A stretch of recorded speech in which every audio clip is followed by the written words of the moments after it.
It ain't a Super Bowl extravaganza if this guy's not here. Scott Seidenberg, ladies and gentlemen. The man behind Better Day. Right? I got it. Because every time I have somebody on, I want to make sure I get their stuff right. He's also on VSiN. You could watch him there. Listen to him there. Believe Podcast Network carries the show. And he does a great job. A longtime friend of the program. All right. I don't want to waste any time because I only got 7 minutes. Give me, for a game that feels like, to me, a lock of locks on the Seahawks minus 4.5.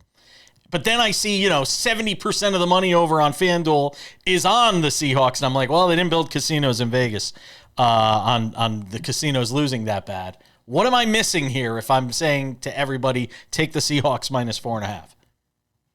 You're not missing anything. Okay, good. Jason, what Goodbye, you're everybody. missing, what you're missing is that people have to understand that the Super Bowl is the most efficient market you are going to find in an NFL season, or really in any sports season.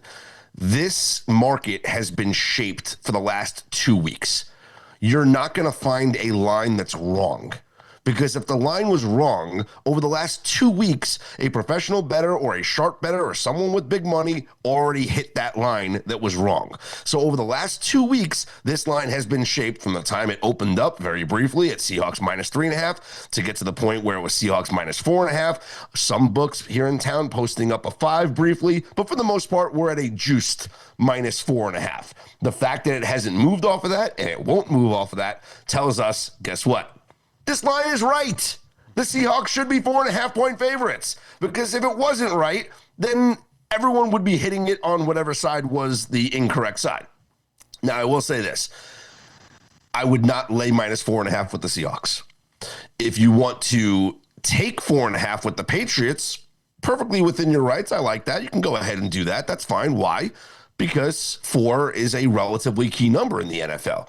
Games land on 7, 3, the far two most key numbers in the NFL, even with the changing times with 2-point conversions and whatnot. And then the next key number is 4. But you know what's not a key number, Jason? 5. You know how many times a game lands on 5? How many? Very, very rarely. I thought you were going to give me an exact number. Well, I will. Since 2021, there's been over 1,400 NFL games that resulted in wins, right? So I don't count ties. But over 1,400 games in the NFL since 2021 when the season expanded and whatnot. Only 59 times has a game landed with a number of 5. There's been 59 Super Bowls. We had 1 Super Bowl land with the margin of 5. Instead of paying into a juiced market of laying minus 4.5 at minus 115 or minus 120 odds, go play an alternate spread of Seahawks minus 5.5. Okay. Because 6 is a key number. And then you get reduced VIG, maybe minus 102, minus 105, maybe even money depending on your book. There's no reason to pay extra VIG to lay minus 4.5 when you can play these alternate spreads, and 5.5 at reduced VIG, to me, is a better bet, because the likelihood that this game lands on 5 is extremely rare. Yeah. You know what? That makes sense. I will take that under advisement. What are some of your favorite prop bets that you like? What do you think of the total? Is there something out there that you are like super recommending to your followers, to your listeners, to your viewers? Well, the first prop bet I place every single Super Bowl for the past, it's probably been 7 years I've bet this, is shortest touchdown under 1.5 yards. This is something that a lot of people in the general betting public would just look at and be like, this doesn't make sense. Like, 1 yard, you're threading the needle here with a 1 yard touchdown. Like, of course it's going to be longer than that.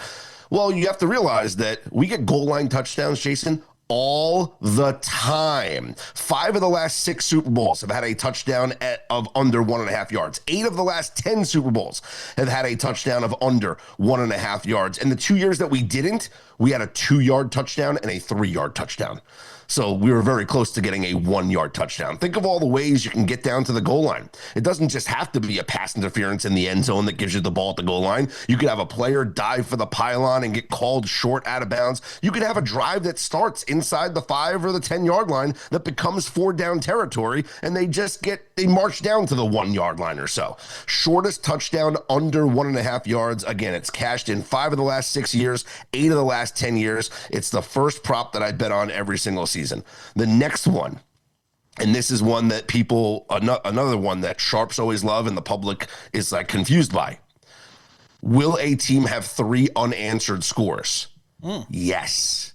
You bet yes. This is something that happens way more frequently than people think happens. And it so doesn't it's a missed number? be, so you're telling me it's a missed number then? No, because it's vague. You're gonna have to lay the juice on it to bet the yes. But people automatically assume that, we're not going to have, it's a low total game. We're not going to have 3 unanswered scores. It doesn't have to be 3 touchdowns. You can get field goal, touchdown, field goal. You can get field goal, field goal, field goal. Think about how many games we have seen, especially in the Super Bowls, where teams give up or score 3 unanswered times. The Seahawks have literally played games this year where they have given up 3 unanswered scores and still won the game. So it could be a low-scoring game where the Seahawks still score or the Patriots score 3 unanswered times. I'll pull up the data here in just a second of how frequent it is for when it's happened for this season for both of these teams. But this is one of those props where it's always one where the public and the pros disagree with on will or not it will be 3 unanswered scores. I always love betting the yes on it. As far as a player prop is concerned, Seahawks backup running back George Halani to go over his receiving yardage prop. Now, I'm going to be the jerk in the room real quick and just tell you that earlier in the week, you could have gotten a much better number at this, right? Even last week. You could have bet it at 8.5 yards. You could have bet it at 9.5 yards. You could have bet it at 10.5 yards. It's at 11.5 yards now. So this thing has only gone up. There still might be some 10.5s if you shop around in the market. But what you have to understand is George Halani, who was a guy who was hurt this year, didn't play a lot, but when Zach Charbonnet was out, he was a contributor in that backfield for the Seahawks. He had that game against the the Saints earlier in the season, and then, of course, against the Rams in the NFC Championship game where he caught 3 passes for 27 yards. The most important thing about that NFC Championship game, though, was not the receptions and the yardage. It was the opportunities. Without Zach Charbonnet, obviously, because he's done, George Halani ran 14 routes out of the backfield in that game.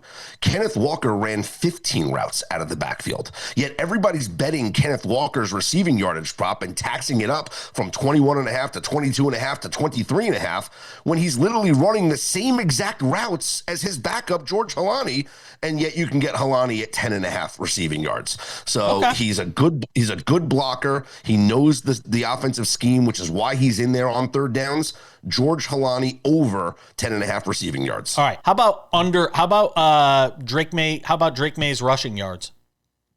That's taxed too much. I wouldn't go over that. I would only lean under. But I do like Drake May to go over his rushing attempts, and I would rather bet his over longest rush because that's a number that hasn't been taxed. If you want to go over that, I can go over that with you.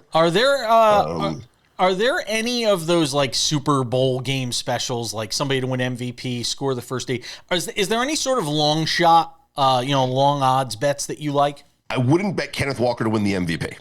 Okay. But I would bet instead, if you want to bet Kenneth Walker to win the MVP, that's okay. You think he's going to be good enough to win the MVP in this game? That's fine. Don't bet Kenneth Walker to be the MVP. Instead, bet Kenneth Walker to score 2 touchdowns and also bet Kenneth Walker to score 3 touchdowns. Because I'll ask you, Jason, what's the scenario where Kenneth Walker wins the MVP but only scores 1 touchdown? Probably has to run for like over 150 yards in this game, and it has to be a low scoring game, right? So it's a very rare situation where he's gonna only score 1 touchdown and win the MVP. So if you like him to win the MVP, bet him to score 2 touchdowns because then you're not getting the same payout, but you're giving yourself outs. He could score 2 touchdowns and the Seahawks could lose. He could score 2 touchdowns and not win the MVP. And then also sprinkle on him to score 3 touchdowns, because that's a fun long shot there. And it's a way to get at your MVP bet, or at least your wannabe MVP bet, while giving yourself more outs instead of just hoping that he wins the MVP. How about Jackson Smith and Jigba? Win MVP. Really? Yeah. Let me ask you something. Okay. Let's be honest. Yeah. Is Jackson Smith and Jigba going to have a better game in the Super Bowl than he did in the NFC Championship game? 10 catches, 153 yards, and a touchdown. No. In that game, if that was the Super Bowl, who's your MVP? Yeah, I got your point. It's Sam Darnold by a long shot. Yeah. Right? The only way that Jackson Smith and Jigba wins the MVP, and we've had 2 wide receivers win in the last 10 years, right? Cooper Kupp and Julian Edelman. But think about the game where Cooper Kupp won the MVP. Matthew Stafford threw 3 touchdowns. He also threw 2 interceptions. Think about the game in which Julian Edelman won MVP. Tom Brady threw an interception. Julian Edelman had the big catch in that game where it was the miracle fingertip, thing, whatever. Also put up big numbers. You're going to need Sam Darnold to throw a couple of picks and be bad at some point in this game while still being good enough to give Jackson Smith and Jigba all the stats to be the MVP. But if Sam Darnold's clean, if he doesn't turn the football over, and he puts up the same game that him and Jackson Smith and Jigba did against the Rams, even with 10 catches, 153 yards, and a touchdown, Sam Darnold's your MVP, not Jackson Smith and Jigba. So I think that you're asking for too much if you're betting on JSN to win the MVP. JSN won Offensive Player of the Year on Thursday night. That's his award. The narrative, the storylines, everything that the voters want to vote for, because keep in mind, it's a voted on narrative award here in the Super Bowl. Right. It will gravitate towards Sam Darnold. Both teams successful 4th down conversion. I like that. All yes, right, plus 255, no minus 3. I love the yes. All right, in this day and age of the NFL, everybody goes for it on 4th down. Come on, I like it. Sure. There's numbers on this, by the way. I was about to give you some numbers on some of this stuff. Yeah, 4th down conversions I can see happening. By the way, let's go back to that either team to score 3 straight times. Yeah. Both of these teams, the Patriots and the Seahawks, 39 combined games this season. In 29 of them, either they or their opponent scored 3 consecutive times. So it's what, 70%, 60, yeah. 72%. Wow. 72%. Here's one that I love.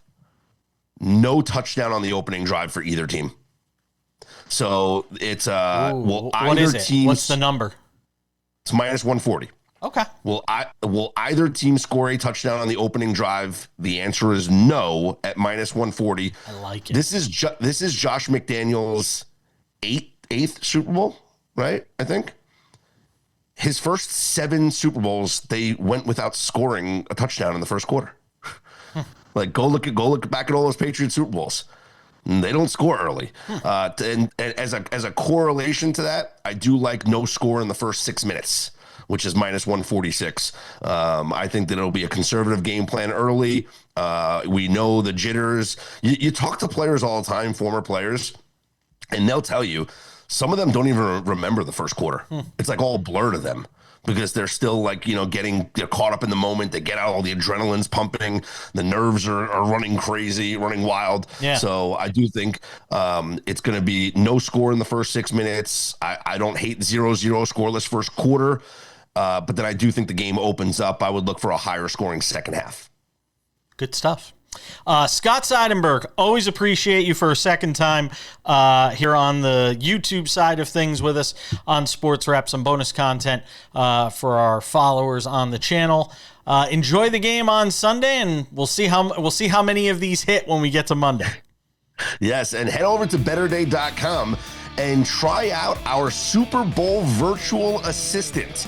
That is right. It is your ultimate assistant to formulate your bets for the big game. Ask it anything you want. Ask it where to find the best odds on a certain player prop. Ask it how many times that player's gone over or under this season. What's the implied probabilities? What should the fair market odds be compared to the sportsbook odds? Ask it any question you want, and it'll answer it for you. Go to betterday.com right on the homepage. Your Super Bowl ultimate assistant. And we will link to it for our people watching on Sports Wrap Shorts. We will link to it down there as well. Thank you, my friend. Anytime.